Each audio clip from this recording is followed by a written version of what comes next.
range of the Keystone XL pipeline. That's what the pressure it's under. And it's also high temperature. It's permitted to operate up to 158 degrees. That's certainly well into the scalding range for humans if it gets on you. Probably it will operate more like in the 120 to 130 degree range, but that's still hot enough to burn people. So this is not like it's flowing through the ground as this gentle flow of oil, underground. This is if it ruptures, it'll blast oil hundreds of feet in all directions, depending on how it blasts. It'll be like a geyser of oil, and anybody near it will be really be in harm's way. And that's something that, as we think about this, a lot of the pipeline regulations were drafted back in the 90s, or back in the 80s, or written back in the 80s, and they were for smaller pipelines under lower pressure. Well, we've got much bigger pipelines than in the past under much higher pressure. And if you remember your high school geometry, the capacity of a pipeline of a circle, the capacity of a circle increases by the square of its diameter, pi r squared. Remember that? So, a 36-inch pipeline has a lot more oil in it than, say, a 24-inch pipeline. Because of that, it increases by the square of the diameter. So these bigger pipelines are much bigger and much higher pressure than they were historically, and they're also more expensive. The system is a $12 billion system. Next slide. So I've just talked about some of these things. Under higher pressure, and one of the things that concerns me about the way the industry tackles this is that they say we're going to meet the same standards. Well, these standards are kind of old and out of date. And they're doing what a lot of industry does. They're taking technology and doing more with less. And a lot of times that's good to do more with less, to use use technology and materials more efficiently, more intelligently, and you can save money and save resources. But I don't think what they're doing is taking into account the fact that these pipelines are more dangerous than pipelines in the past, that they're bigger and under higher pressure. So it isn't just a matter of keeping TransCanada at the same level, which we'll argue for various reasons. But I think that actually the pipeline safety needs to be increased and enhanced significantly because the pipelines are simply more dangerous than in the past.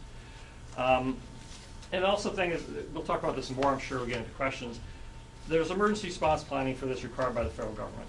And those emergency response plans are developed and reviewed only between the industry and the federal government. We tried to bring this up in South Dakota, and they refused to let us participate in the process. A federal court case said that this should all be subject to public review, but FEMSA has never agreed with that, and they've never complied at a national level with that court decision. My belief is that pipelines are more safe. Any kind of oil equipment, any kind of facility like this is more safe if more people are involved in looking at the plan and having input into it. We've seen the disaster in the Gulf of Mexico. Well, would that have been alleviated if there was more public involvement, more independent expert involvement in figuring out what to do and how to handle a situation before it happened? Well, I think that the same thing is true, that Nebraskans should be able to look at the emergency response plan that's developed to protect them and have a chance to comment on it and have an opinion about it. We should know where the emergency responders are located. We should know where the equipment is. We should know what kind of equipment it is. We should know what the training has been for the emergency responders, how long it will take them to get them to different places in the pipeline. All those kinds of details are very, very important for determining whether a response plan will in fact work. And there's just no way around getting into the nuts and bolts of these plans and seeing what they really are. But right now, I'm not sure that hardly anybody in Nebraska, maybe one of our other panelists, has seen the emergency response plan. But anybody here seen the emergency response plan? Anybody even hear about it? You've had no ability to get it, no opportunity to comment on it. And I don't think that's right. I think that citizens should have a right to participate in the efforts that are designed to protect them. Next slide. Also, I put out a report. I don't think we have enough copies for everybody. Actually, I didn't print this one out, but it's online. And I've got a slide coming next on this. But when you look at what's historically been exported from Canada, it's pretty limited in terms of, it's a pretty flat-line development growth rate. Over the last 16 years, the numbers are it's increased by about 54,000 barrels per day. Pretty much flat. I mean, you put a straight line through the numbers and it just cuts straight through them. At that rate, it's going to take approximately, I believe, like 26 years to use up the capacity in the Keystone 1 and the Alberta Clipper pipeline. So, you know, I think they planned on this pipeline infrastructure during the boom, and now it's all, and I have another slide about that in a second. Let's see. Also, I want to let you know that a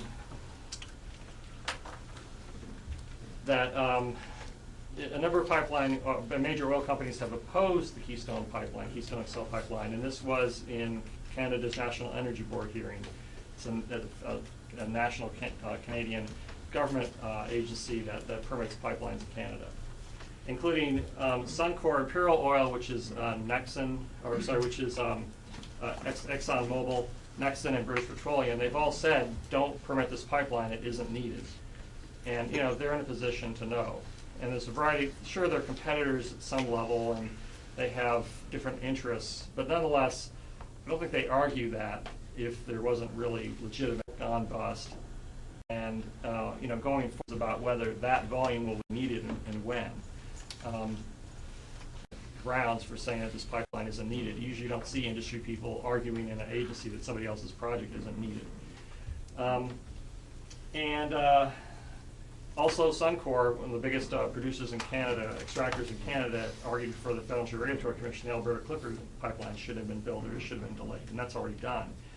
And then finally, 3 U.S. refiners, 2 in Kansas and 1 in Oklahoma, have all sued Canada in federal court or in court in Canada, and they're trying to avoid their contracts with TransCanada.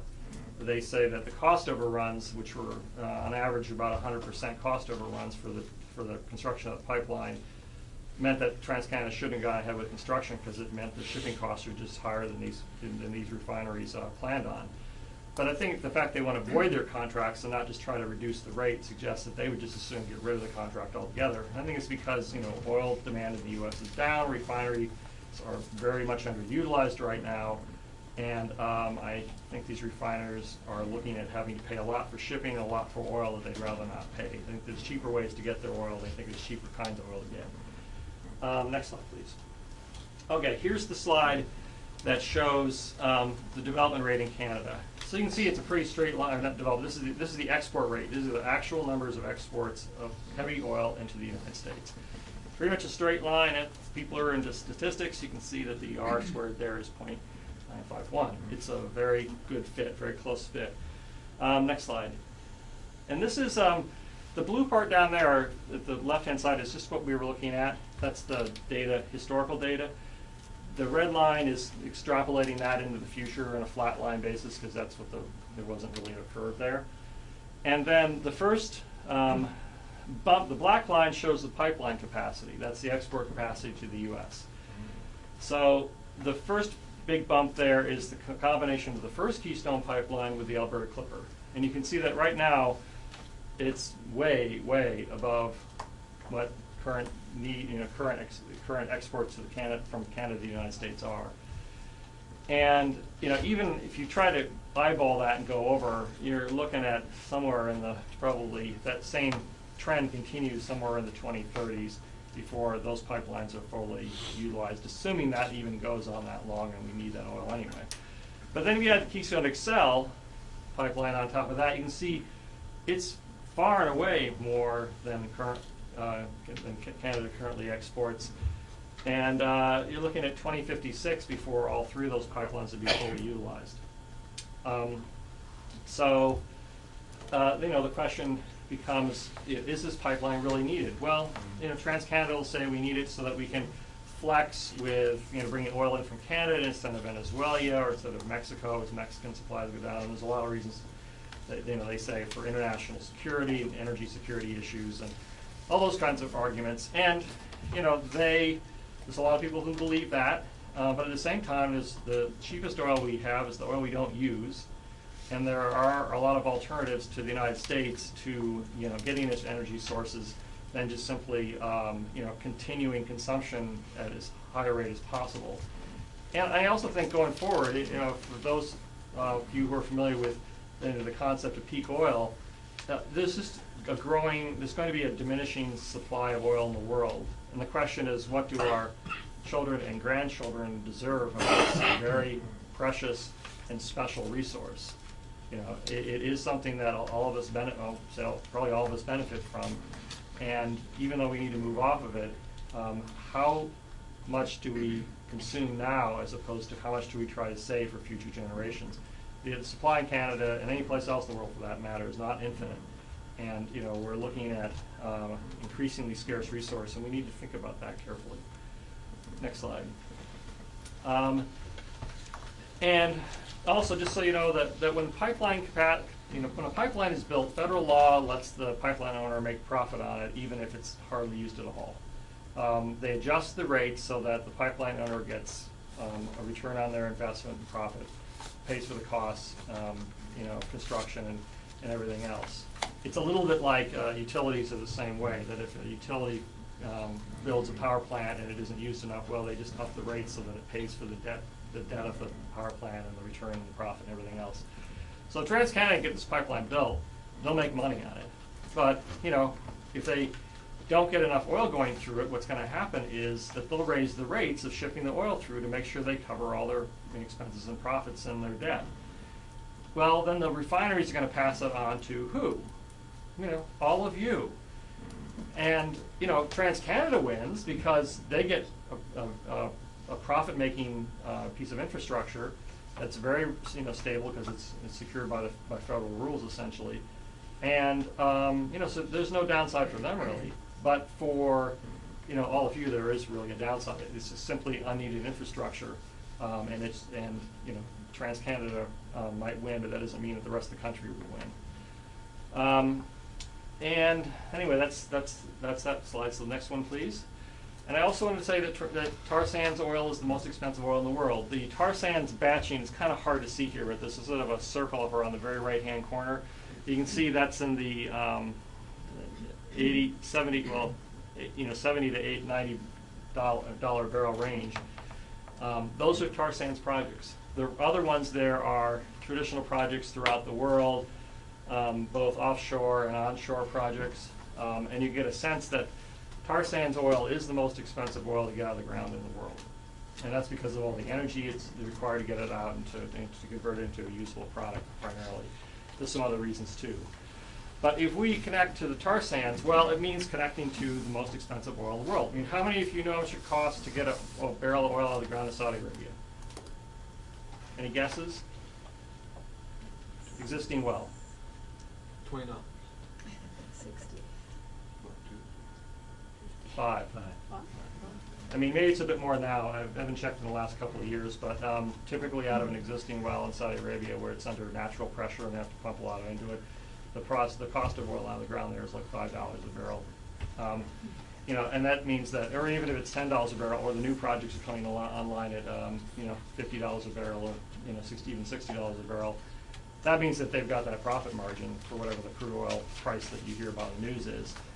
When you're talking about $80 a barrel cost of development, right now they're making no money, or very little money, and they're not getting the return on investment they want. So, and right now, oil prices are sort of what they are because of all the different factors in the oil world and all the different wells all over the world that are pumping oil out, and the cost of that, and they sort of gets all averaged out by the market. Well, as oil gets scarcer, it'll become more expensive. If we tie into this, we're going to be locked into some of the most expensive oil in the world. Excellent. And this is, we asked TransCanada and South Dakota how many jobs were going to come for local people. And with the answer, this is not at the end of their project for Keystone 1. This was in July of last year, so they had a little bit on it. They've been building for about a year, so at that point, a little over a year and a half. So it's pretty good numbers. And it's about 11% of the jobs went to South Dakotans. And if you look at the breakout there, a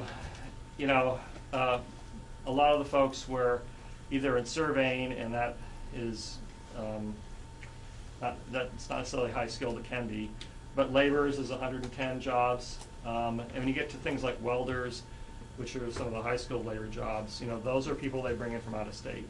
These are very specialized jobs. They move them all over the country. They, choices, and we can talk about these